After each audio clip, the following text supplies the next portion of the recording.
Good morning and welcome to another edition of Money Talk with Melanie. We are broadcasting live from beautiful Cape May, New Jersey. It is a gorgeous day today. It thundered and stormed and rained and did everything under the sun last night. And now it's going to be a beautiful, gorgeous day. This is your business diva, Melanie Collette. And we're coming to you via SHR Media and High Plains Pundit Talk Radio this morning. Very happy to have with us this morning Kris Boesch, who is the CEO, and if I'm pronouncing her last name wrong, I'm sure she will tell me. I neglected to ask when I talked to her this morning. But she's the CEO and founder of Choose People. And we're going to talk to her about something a little different this morning, in that we're going to be talking about the return on investment. We're going to be talking about the return on investment for keeping your employees happy. What's the return on investment for that? Should we keep employees happy? Does it matter if our employees are happy? There are plenty of people who are really miserable at their jobs. And so it's clear that this is kind of a problem that, not every employer gets, that this might be an issue, that this might be a thing. So I thought we'd have Kris on this morning to talk to us about that. And so that all of you CEOs and small business owners out there can hear what the return on investment is for keeping your employees happy. And in fact, how happy employees can increase the bottom line. In addition to that, we're going for the 5 minutes of personal finance. We're going to be talking about how your emotions affect your finances. You ever heard of retail therapy? Well, we're going to be talking about that retail therapy is actually a real thing. So we're going to talk a little bit about that as well. But before we do so, a little bit of housekeeping.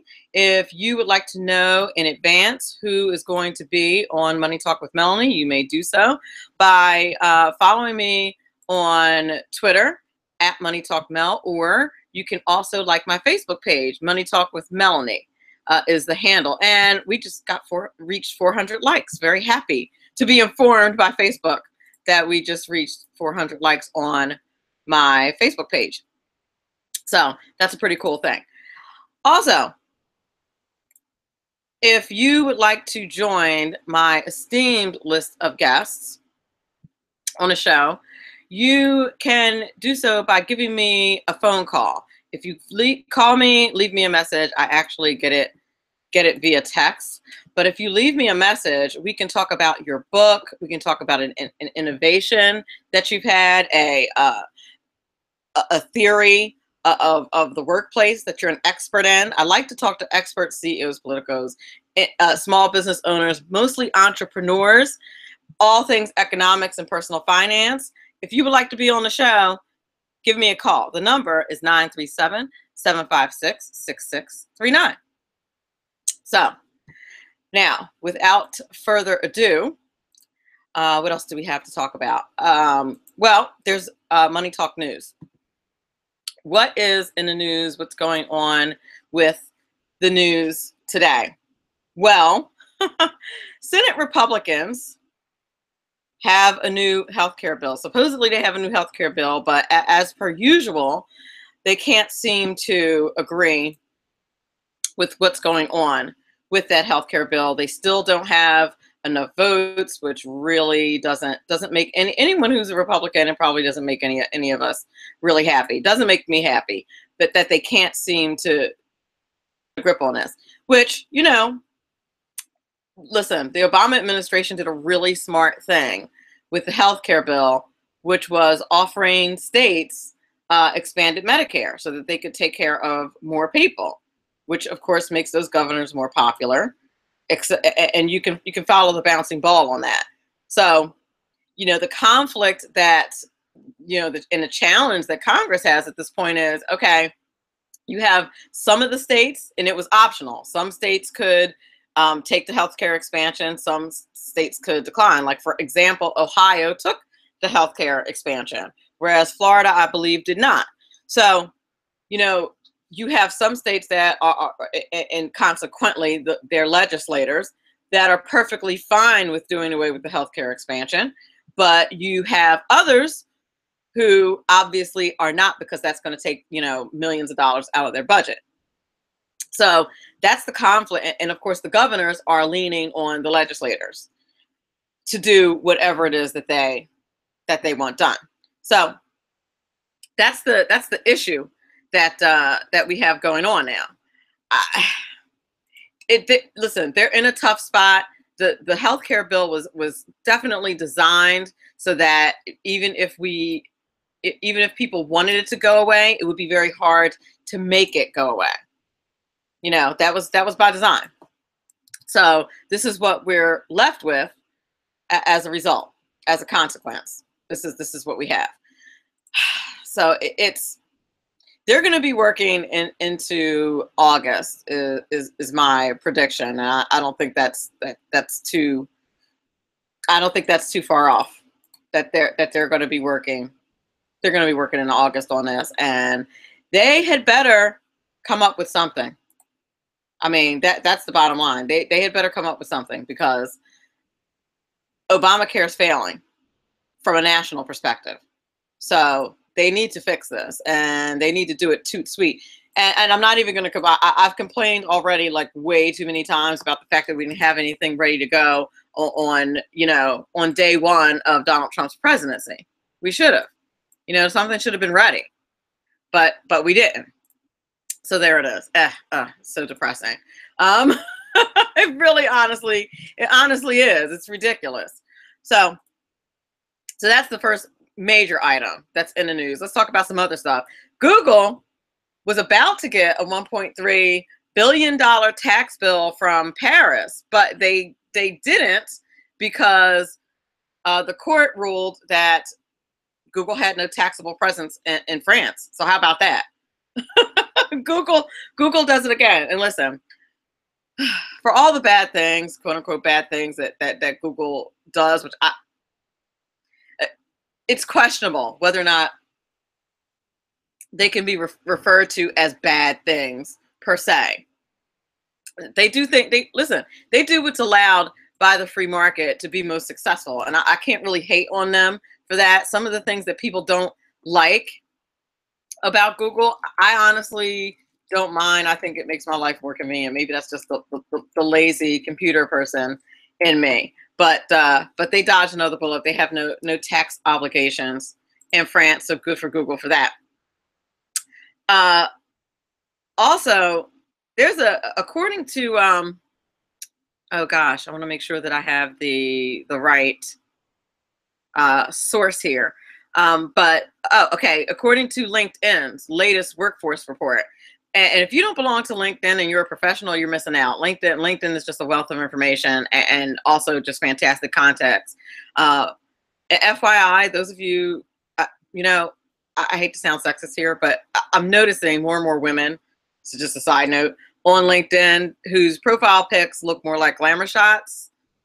It's LinkedIn people. Like, can we can we make our glamour shot? Can we make our profile pics on LinkedIn a little more professional? If it applies to you, if the shoe fits, then check your profile pic. But that's just a little pet peeve of mine. I'm like, what are you doing? Like, why are you kissing the camera? It's LinkedIn. But I digress. According to LinkedIn's latest workforce report, high-end and mass markets alike need more workers with relevant skills in places like DC, New York City, Austin, and Denver. I'm looking at DC to relocate. Maybe they can use my help. I don't know. But apparently they're really clamoring for hires.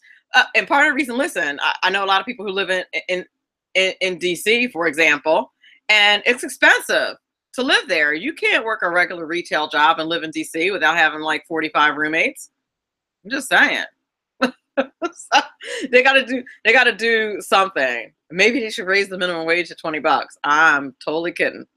Uh, anyway, you're listening to Money Talk with Melanie. That was the Money Talk news report. When we come back, we will have Kris Boesch on. She's going to tell us how we can increase the bottom line by keeping our employees happy. We'll be back in one moment. I understand that congressional members are elected to be our representatives, but they sure don't act like it. Hello, I'm Ron Edwards. On today's page from Edwards Notebook, one of the duties of Congress is to govern on behalf of we the people. But what do? On one side, you have the likes of Chucky Schumer, Al Franken, and way out there waters, all who have openly vowed to prevent Donald Trump from achieving his lofty goals of protecting us from vicious illegal immigrants, cut taxes, etc. On the other side, Speaker Paul Ryan and other liberal Republicans disdain President Trump and have no problem allowing the Democrats to get away with disrupting the president's effort to improve America's economy and help her back to the road of greatness.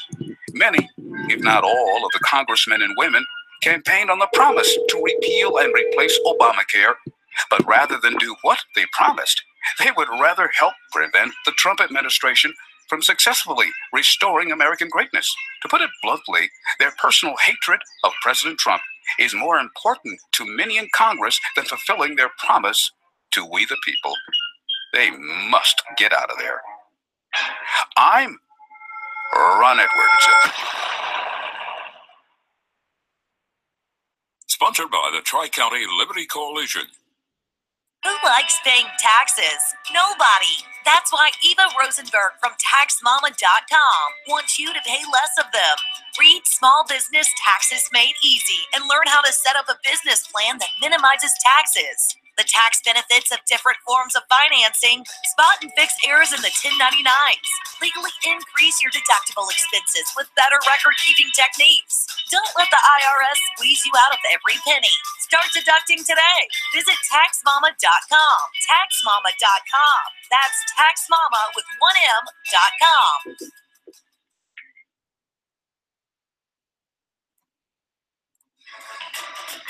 From the war front to the streets of our nation's capital, men of faith, Dr. Michael Jones, the underground professor, and Kenneth McClinton, the exceptional conservative, bring both constitutional gravitas and spiritual perspective on today's issues to the most influential Christian urban talk show, 9:05 p.m. Eastern, Thursdays.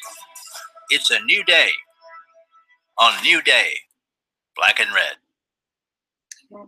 And we're back. You're listening to Money Talk with Melanie. This is your business diva, Melanie Collette. And I want to take this opportunity to thank our sponsor, Ms. Eva Rosenberg, aka the Tax Mama. You heard her commercial over the break. TaxMama.com. Go to her website and check out her website and make sure you buy her books. She is absolutely the guru on all things taxes. She's the tax expert for Money Talk with Melanie. I have her on quite often to talk about tax issues and tax cuts, and she just has great advice. Also, she will answer your tax questions for free. She has 2 books. One is called Deduct Everything, and the other one is Small Business Taxes Made Easy. You definitely want to purchase her book. I want to make sure that I had that right. Small Business Taxes Made Easy. I just wanted to double check. But she's absolutely fantastic, and you will not go wrong reaching out to the Tax Mama or hitting up her page. Tons of fantastic advice there.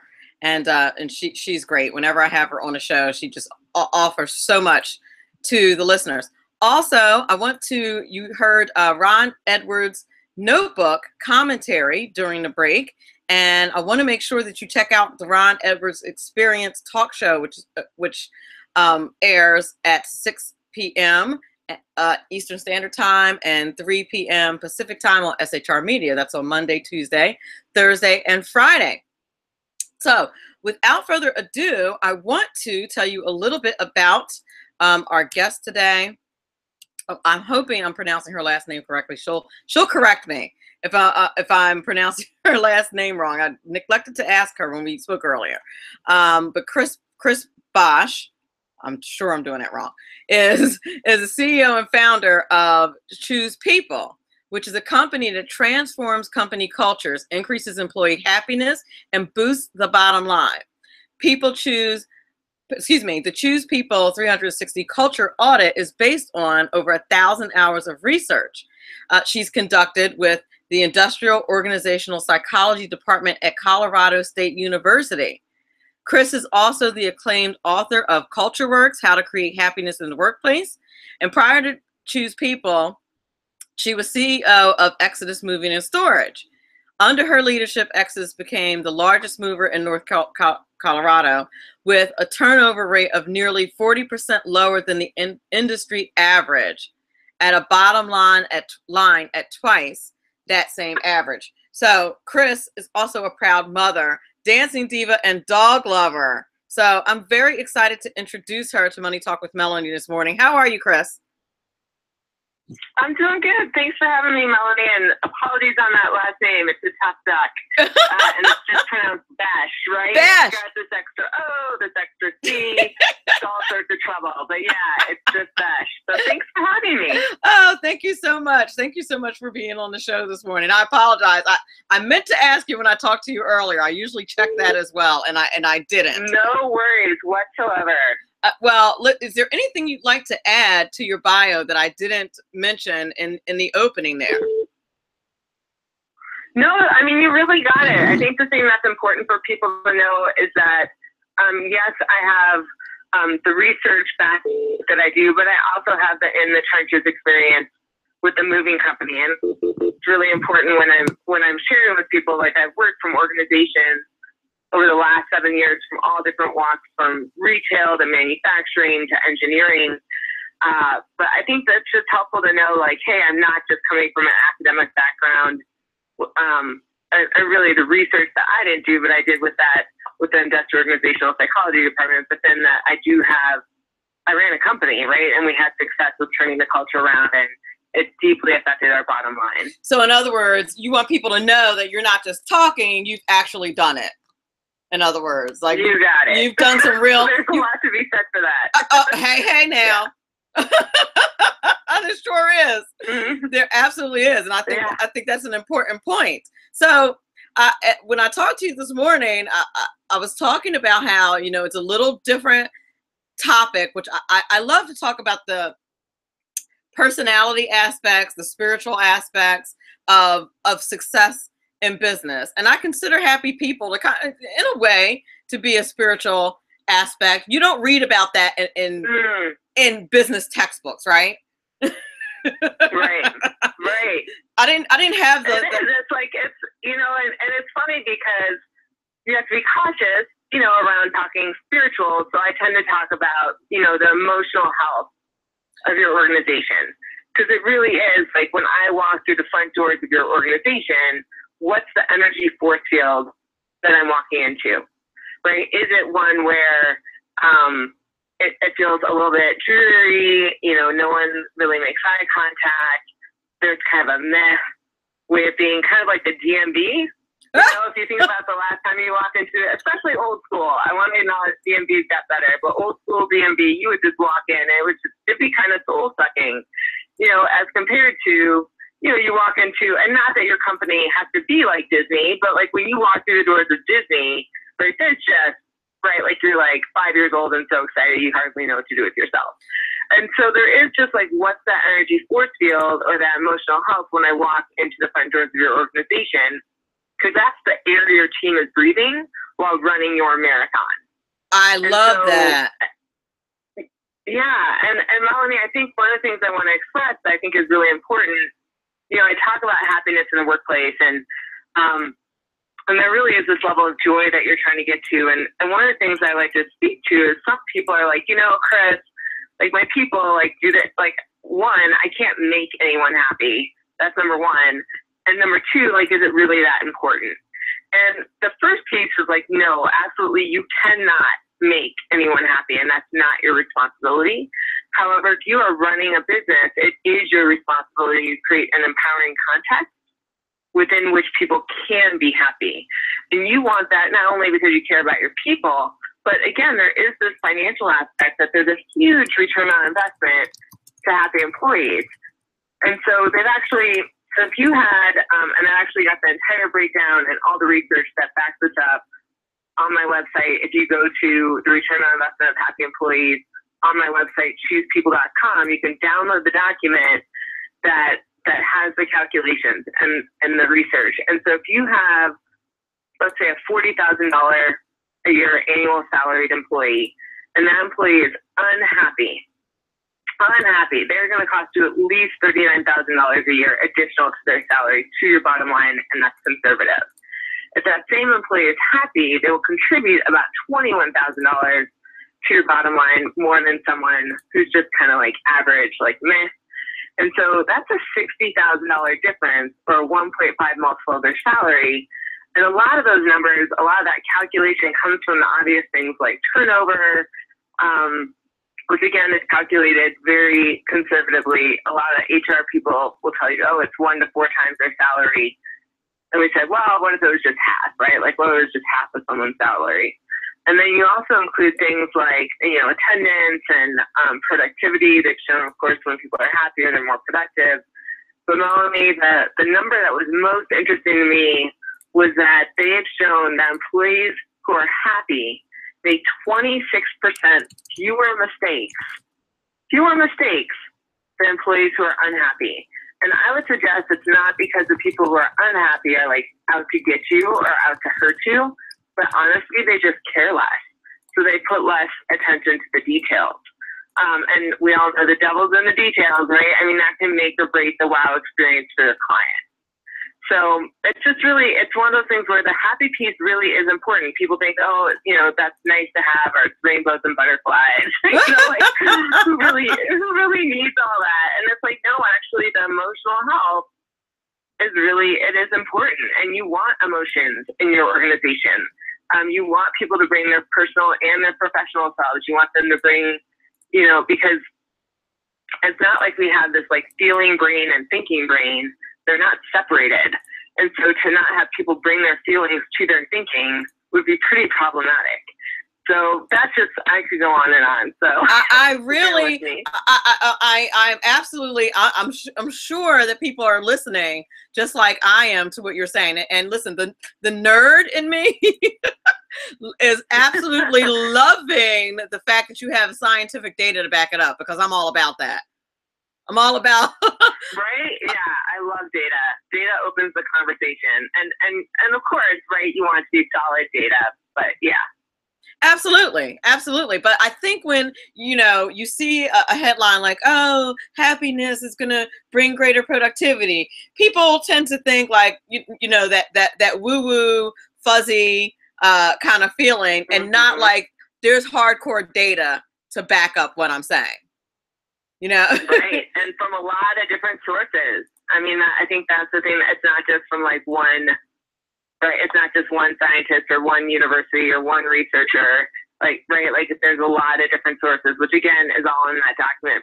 For those of you who like to nerd out, like Melanie and I, and it's great because let's say you're on a team and you're like, yeah, my CFO is gonna be like, yeah, we're not budgeting anything for improving workplace culture. Like, people just need to put their heads down and they just need to work. Well, this is the document that you can take to your CFO and be like, no, like, share with you the financial impact of if we could really raise morale, what that would look like. I love that. And tell us where we can find that again, because I want to make sure that I put that in the podcast. If you go to choosepeople.com, so my company is called Choose People, and you go to choosepeople.com, like if you're choosing between this or that, on the main homepage, there is calculate the return on investment of happy employees. And you can actually calculate for your own company what the impact is on there. Then there's a document that you can, as soon as you click there, there'll be a document that you can download that has has the calculations and then has all the research that backs up those calculations. That's beautiful. And I will say, Melanie, the one piece of research that either hasn't happened or I haven't been able to find And it's interesting because I would actually suggest it's one of the biggest impacts. And while they've shown that emotions are contagious, they've not been able to say what's the financial impact of someone who's really toxic in your organization, right? So you have the person who comes in and moans and groans and that sort of thing, and kind of what's their impact on their coworkers in their productivity. And that's something that I do say, okay, again, if we went really conservative, so that's the only number in there that I haven't found the study on it. If anyone has it, like, I would love to see it where they've actually been able to say, here's the financial dollars and cents that goes with that. Because we all know it's costly, we just don't know how much. Right, like we don't know exactly, right? Yeah. There's a doctoral student working on that right now. Trust me. What you just described. I know, right? I'm like, here's your thesis. There is. Don't because make it happen. Absolutely, because they're always looking for gaps in research, right? So they can, so for their thesis. And when I first heard that, I thought, how am I going to find it? Interest of full disclosure, I'm in my third year of a doctoral program, but oh, well, there you go. I thought, well, yeah, that's why it rung a bell when you said if somebody would get on that. I thought I said, sounds to me like a gap in research to me. Somebody better get on it. But yeah, that's a huge gap in research, and it can be done. I mean, it has to be done. There's a very clinical, boring explanation for how it can be done, but it definitely can be done. You just have to be careful about your methodology, but it can be done. And so somebody should do that. And I'm sure you would probably pay a mint for that information to add to Exactly. Exactly. So, okay. So we've established that it's important for your environment and for your bottom line, which is what most businesses are concerned about, for employees to be happy. What are some ways that managers, CEOs, people who are running businesses, what are some ways that they can do that they can make and keep employees happy? So some of the ways that you can go about doing that, and again, there's right, we only have so much time here, so I do want to acknowledge if you genuinely are looking to improve your workplace culture and make it an extraordinary workplace culture, truly pick up my book, Culture Works, How to Create Happiness in the Workplace, because it's all in there with like Action Jacksons. But I want to give your listeners a few things that they could run with today. But if you're wanting more, that's where you can get more. I like it. So one of the first things, So one of the first things that I like to just point out is that everything that I ever talk about within how to improve your workplace culture tends to fall under three buckets. And actually, before I go there, let me back up. So to have a good culture, like you have to have the basics. And so the basics, the foundational basics to have just a good, healthy culture are things that people already know, right? But just because we know them doesn't mean they're doing them. So I just want to acknowledge, like, Indeed. You have to have your mission, vision, and values be alive and well in your organization, where they're operationalized and where the mission literally gives your team goosebumps and gives them a reason to get up in the morning and work for you and not someone else, and really be plugged into the why what we do is important. And this is something that at the moving company I did every time I did orientation. Again, whatever your thought bubble is of a typical mover, it's actually pretty accurate, right? So it's one of those things where I would do an orientation and I'd have these movers, some of them would have their high school diploma, some would not. We were in a college town, so we also have college students. And then you'd also have people who were, more advanced in their career. But there was always this sense of like, they just come in and be like, all right, lady, like, I know I have to listen to your spiel at the end of the day. Like, I just want to get working so I can get a paycheck. Right. And so, I would, right. So I would start the orientation of like, listen, yes, you are in charge of moving things from A to B in good condition. Like, absolutely, that is important. But let me tell you why that's important. Is that when people are moving, they're going, what's that?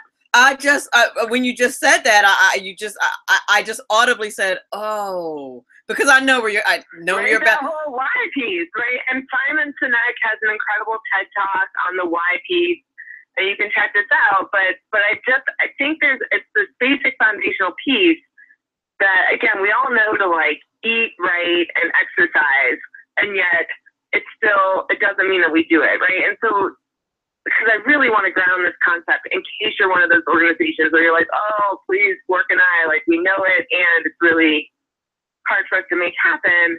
But again, like, so with my movers, I'd be like, listen, like, people are going through hell in a handbasket when they're moving, right? It's incredibly stressful. It's one of the top most stressful things that can happen. Throw in a divorce, throw in a death, which is a lot of times what can happen as to why people move. And it is really hard for people, and they don't show up as their best selves on moving day. And you truly are there, and this was our tagline, to provide peace of mind all in one piece. Like, dun-dun-dun. Right? Like, it was this whole thing where they really got, like, okay, and they would show up with empathy to my customers, and I'd be like, you're helping people in one of the most difficult transitions of their life. Right? You're putting all of their worldly possessions in your truck, and you're driving away. Like, it's scary. And so these gentlemen, primarily gentlemen, would, stand up from this orientation, and I swear to you, Melanie, it was like, before they'd be kind of like sitting back, slouching, like, whatever, let's get through this. And afterwards, they would like stand up with like plumage, like, and have like their chest out and be like, that's right, I'm a mover. Like, I help people through difficult transitions. That like, is like this whole sense of like, right? Like, there's this pride, and you want that shared pride, and you want that shared identity, and it starts with your mission. And I do want to acknowledge there's a gentleman I do a lot of speaking at conferences, and there's a gentleman who raised his hand, and he's like, listen, lady, he's like, I appreciate your story. That's cool. But he's like, we sell the inner tube that goes inside tractors, and it's manufacturing, and it's dirty, and it smells, and like, there's nothing inspiring there. Like, I don't know what to tell you. Yes, it like, is. I wish I could take this and run with it, but like, I don't know what you want from me. And so I said to him, like, okay, so if you provide the rubber inner tube that goes inside tractor tires, I'm assuming most of those tractors are on farms. And he's like, well, yeah. And I said, and most of those tractors help, right, like to grow food, right, whether it's planting or harvesting. And he's like, yeah. And I said, and I'm assuming that if your rubber inner tube that goes inside the tractor tire doesn't work, the tractor doesn't work.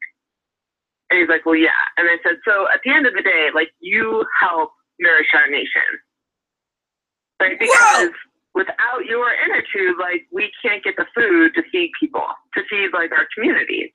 And so it is just really connecting those dots to the why. Why do you exist? Because your organization solves some kind of pain, saves some kind of time, does something that's really meaningful, or it wouldn't exist. Wow. So that's just foundational. Right? Like, that's just the foundational piece. And then there's the vision and the values, and there's just some real basic keys to having a good workplace culture. And one of the things that I try to help with, and again, there are those things that we know, but how do you have an extraordinary workplace culture? And Melanie, that really does have to do with having your people feel like they're known, that they matter, and that they're included. Like, everything I talk about tends to fall into those three buckets. And so known is where you really know me and care about me as a person. Matter is that my contribution matters. The work that I do matters. So if I go above and beyond, it matters. And if I slack, it matters. Like, there's a witnessing of either my success or my struggle, and it's getting addressed either way. Right? That whole accountability really has to do with being count-onable. And really knowing that, if I don't measure up, like, I'm going to hear about it in a way that's supporting me in the struggle. And whether it's my character or my competency, like, we're addressing it. And then included is that sense of camaraderie, right? Like, I'm feeling like you're part of the team and the inner circle, and right, that is incredibly important, that sense of belonging. And so to give you an example of some of the things that your listeners could do, one of the things that people really love is this idea, I call it the $100 tool. And first, let me just share I talked about how important your mission is. Well, sometimes I think what doesn't happen is we don't talk about how important the money is, or we over talk about how important the money is, and we don't connect it with the mission.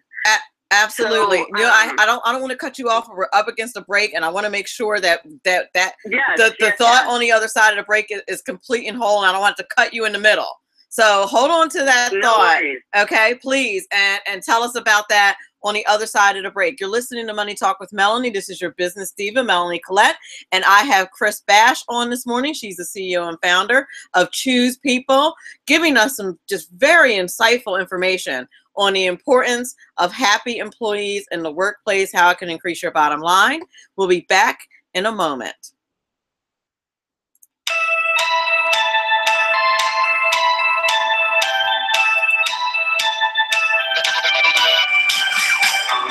Hey, it's Jersey Joe from the Reaver, Common Sense.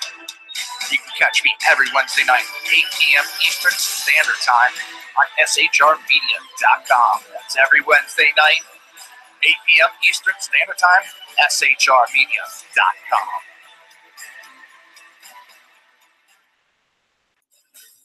The best late night conservative talk show in America, Sackheads Radio. And listen, there are no people better on the air to give you the best in conservative talk than Sackhead Sean and Sackhead Clint. And we're working on immigration papers for a certain other guy that happens to work here too. For those who are tuning in around the world to the best in late night conservative talk, Sackheads Radio.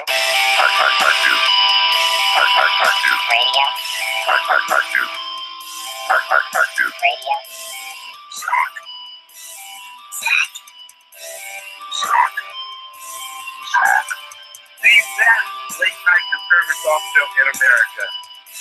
In America. And in this web was a large, I'm pretty sure it was the biggest spider I've ever seen. Conservative media done right. You're listening to the SHR Media Network.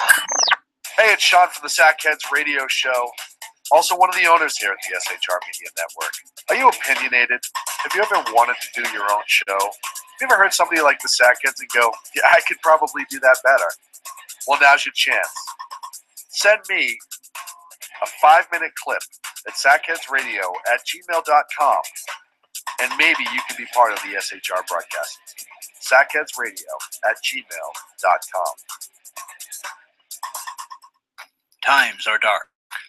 The people are misled by corrupt politicians, lied to by establishment media, and deceived by the false messages of Islam. A nation looking for direction needs a guide. It needs a man with a cane. I'm Dave Milner. Join me on Spreaker, SHR Media, Pundit Press Radio, and YouTube through the SHR Media page for a different kind of commentary on the unpleasant blind guy. Because the truth is not always pleasant. Hey, this is Mim from Freedom Fest, the world's largest gathering of minds. Join you friends from SHR Media at the beautiful Paris Resort in Las Vegas 9th through the 22nd for 3 amazing days of liberty-oriented discussion, investment advice, and the Anthem Film Festival. It's our big 10th anniversary, featuring keynote speaker William Shatner and Freedom Fest favorites, including Steve Forbes, Jim Rogers, Lee Edwards, David Boaz, Doug Casey, Dinesh D'Souza, John Stossel, Lisa Kennedy, Grover Norquist, Peter Schiff, and many more. Don't miss out. Register at freedomfest.com for $100 off the regular registration rate when you use the all-caps code SHR Media. Featuring right thinking from a left brain and doing the job the American maggots won't. BZ is fundamentally changing America one diaper at a time. Just when safety pin manufacturers are running out of metal for the diapers of the leftists, where the speech is free, but the drinks are not. The Bloviating Zeppelin's Berserk Bobcat Saloon can be heard every Tuesday and Thursday night, commencing at 11 p.m. Eastern and 8 p.m. Pacific, where pushback is a requisite art form in and of itself. Let your ossicles be truly liberated when you listen to the Bloviating Zeppelin's Berserk Bobcat Saloon, only on SHR Media Network. No ferrets were harmed in the making of this ad. Conservative media done right. You're listening to the SHR Media Network.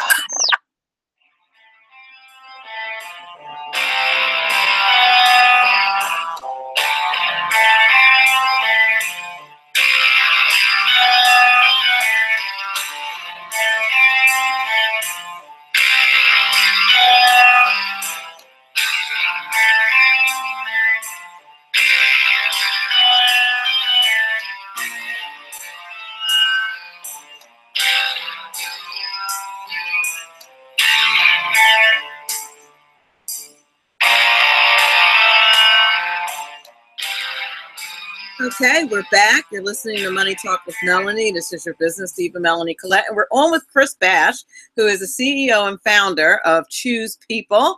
And she's speaking to us about the importance of happy employees to your bottom line. And Kris, before the break, we were talking about one of the things that you were saying was that sometimes managers and owners tend to either focus on the money too much or not enough. Can you continue with that thought? I wanted to make sure we got all of it on the other side of the break. Yeah, absolutely. I think so. The piece that I'm going to share two pieces. One is very tactical, and the other one has to do with mindset. And so I'm going to switch to the mindset one, and then I'm going to give you this tactical tool to share with your employees the financials in a way that they can really understand them and they can engage and plug in. So from a mindset standpoint, right, if I'm an employee and you're constantly talking about money and growth and how we have to hit these numbers, then I might have the perception based off of kind of some of the things we're taught in society that you're just incredibly greedy. Right? Like, I'm like, isn't it enough? Like, aren't we doing it enough? Aren't we big enough?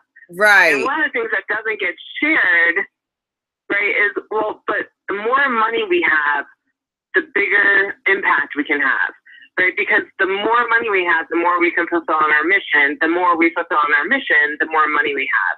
So again, if I'm bought into the mission of what it is that we're trying to create in the world, then I'm going to be all about growth. I'm going to be supporting the organization because I'll get that money is really just energy, right? It's like water that we get to decide, like, to grow our garden, if you will. But it's energy that allows us to expand our mission and to impact more people and to serve more people. Because anyone who's been in a company that's financially struggling, one of the last things you get to focus on is that impact and that mission piece, because you're just so desperate, right? There's this constant focus on like cutting costs and trying to, right, like all of a sudden things just get really wonky really fast. And so I'm a big believer that you want to have your employees really understand how it is that you make, save, and spend money. So if you never talk about money, the employees are also curious about, like, well, how does this all work? Like, I've got my little piece of the puzzle, but how's the money piece work? Right. And what you can do, right? So the $100 tool is you literally go to the bank, you get 100 $1 bills, come back to your team, gather them together. And if you have a remote workforce, you can do this online as well. But you have like your flip chart or your whiteboard, and you write down what are the verticals in which the money comes into your organization to make 100%, right? Or to make $100. So for us with the moving company, we had local moves, national moves, international moves, packing supplies, and storage. Those were our main revenue generators. And so I'd be like, okay, local moves is 30%, long distances is 35%, right? And that would be $30, $35, and I'd go through till we got to $100. So they could just see like how we make our money and explaining to them, like, listen, packing supplies, even though it's not a huge portion of our revenue, it's a margin monster in that, like, we paid 30 cents for a $3 box. And I would also explain to them, hey, when we do piano moves, we just barely break even, but that's a loss leader for us because it's basically marketing for when that same household is looking to move their whole home. Absolutely. Right? So just really explaining like why we do the things we do and why we charge what we charge. And then I would go through all of our expenses. And this is really key because, again, for us, we had movers that were thinking, and this is back in 2006, 2007, in which they'd be thinking, okay, I'm making $12 an hour. He's making $13 an hour. Boss lady's charging $100. Oh my gosh, like she's just making bank off of our blood. Rolling in it, right? Because the lights are free. What's that? I said because the lights in the office are free that you work out of, right? Well, yeah, and they don't, right? They've never run a business, like, right? That's the math that they're doing, and they don't know what they don't know, and so that's why, right? So you get them together, and you're like, okay, so let's talk about the expenses. Like, you are my insurance, and if that's 5% event, then I would hand five $1 bills out. And I'd be like, and you're my marketing, and whatever percentage that was, I would hand out the marketing dollars to someone else. And I would go through all of our different expenses and be like, you're my truck repairs, and write all of them. And I always did payroll last. And in payroll, you include work comp. I also believe you include the owner's compensation in that as well. Yep. And it's a big wad of cash. It's always a large percentage, and it was always hilarious because I'd be like, you're 30, you're 30%, or here's $30, and that mover would receive the biggest wad of cash and would like wave it in the air and be like, that's right. But it was interesting because the team could then see, one, here's where all the money goes.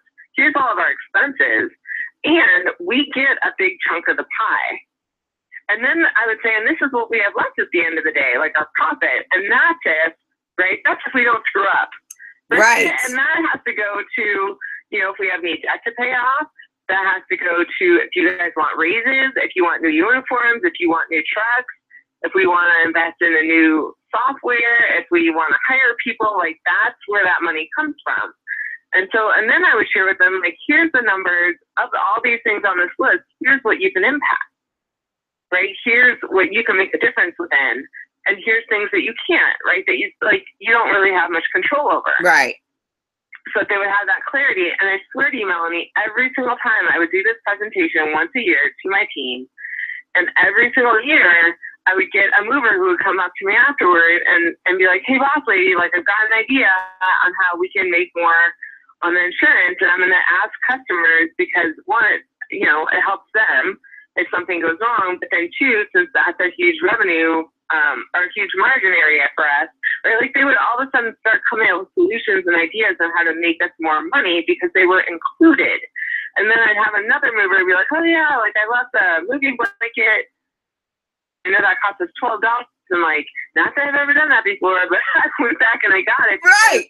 That could easily be our profit on 2 hours of work. Like they could get it once they were included in the conversation. And so, and again, it's a very tangible way. I'm not handing them a P&L sheet, which, I mean, if your employees can read a P&L, sweet. But a lot of companies have maybe departments that aren't going to be able to really understand, like, what's this, like, I can't relate to this. Right. Yeah. So it's a great way to create that sense of belonging, as well as having them understand the importance of their contribution where it impacts. So that's one of the pieces I definitely wanted to give to your community as just something they could literally take and run with right away. That's excellent. That's really good. I like that. that's real. Yeah. And from a teaching perspective, it's just awesome. And I used to. I'm a recovering public school teacher, and I truly, yeah, and I truly believe that when you explain the why to your students, they are just more apt to do it, and they're more apt to remember it. And what I hear you saying is that you're explaining to your employees the why they are important. And so, and it's an excellent idea. It's common sense when you think about your employees as actual human beings. Imagine that they're people who have emotions and thoughts and feelings and can reason as well. So absolutely, yes. So treat them like adults, right? Like that. I mean, I think there's so much to be said for. I think their employees often get underestimated, and in that underestimation, unfortunately, you create a sense where they don't feel trusted and respected. Yes. And the thing is, we trust people who trust us. We respect people who respect us. And so now you're not going to get their best work product. Right? If you underestimate your employees, it sends a really, versus if you treat them as, again, reasonable adults who are putting 2,000 hours of their life into your organization every single year, right? 40 hours a week, 50 weeks a year. Like they want to make the most of it as well. They want to love their workplace experience as well. They want to win. Exactly. With you, right? Like in having the organization be successful. And so including them and explaining that why, and I might as well speak to this since we brought this piece up, is the whole piece around millennials these days. Yes. Right. So millennials, right, there is this ageism, and I'm going to call it what it is. It's ageism, where millennials are deemed entitled. And I'm horrified by it. And I'm not a millennial, but what I can tell you is if I am a millennial and I come to work in your organization and you automatically assume about me something negative based off of my age, guess what? Like, you've just lumped me into a group instead of getting to know me as a person. Right? So again, there's that known, matter, and included piece. The known is like, rather than making assumptions about who people are based off of anything, right? Age, race, socioeconomic class, right? But you actually get to know them as people. They're going to respect you more. Just as you wouldn't want someone to do that with you either. Like, oh, you're the CEO. You must be greedy, clueless, and not really care about your people. Right. Like, that's horrible. You'd be like, no, like, I'm not, the boss on Dilbert or Mr. Burns on The Simpsons or Steve Carell on The Office. Like, that's not me. Okay. And there is this whole, like, sharing your community and acknowledging the community of the people goes so far. It's incredible because that emotional intimacy that you're creating in your workplace is magic when it comes to having like that well-oiled machine that is just rocking the Casbah because everyone's really committed. I love that. I love that. But about the work and about, what you're trying to make happen. Okay, we have 1 minute left. In that 1 minute, please tell people where they can get in touch with you if they want you to speak, if they want to know more about the tools that you have. You've offered many in this short amount of time. All right, go. And about your book. Okay, so my email is Kris with a K at choosepeople.com. That's the easiest way to get hold of me directly. Website is choosepeople.com. The book is called Culture Works, How to Create Happiness in the Workplace. You can get that on Amazon or at cultureworksbook.com. There's a book, a workbook, and a book club if you're interested in having your entire management or leadership team be able to really transform your organization's workplace culture. And then if you want to have me speak at a conference, feel free to check me out at krisboesch.com. I love it. Boesch. Yeah. Thank you, Melanie. Really appreciate you having me. I'm going to change the name of this show, like The Transformative Power of Happy People in the Workplace or something.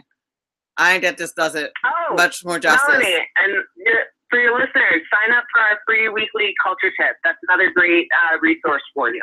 I love it. Thank you so much for being on the show. We have to go. You're listening to Money Talk with Melanie. Thank you, Kris Boesch, for being on the show. Fantastic job. I hope you'll come back and talk more about happiness in the workplace because we really just scratched the surface. I want everyone everyone who's listening, I want to thank you for listening today. I want everyone to have a fantastic weekend and to remember that all of this is important because it's your money.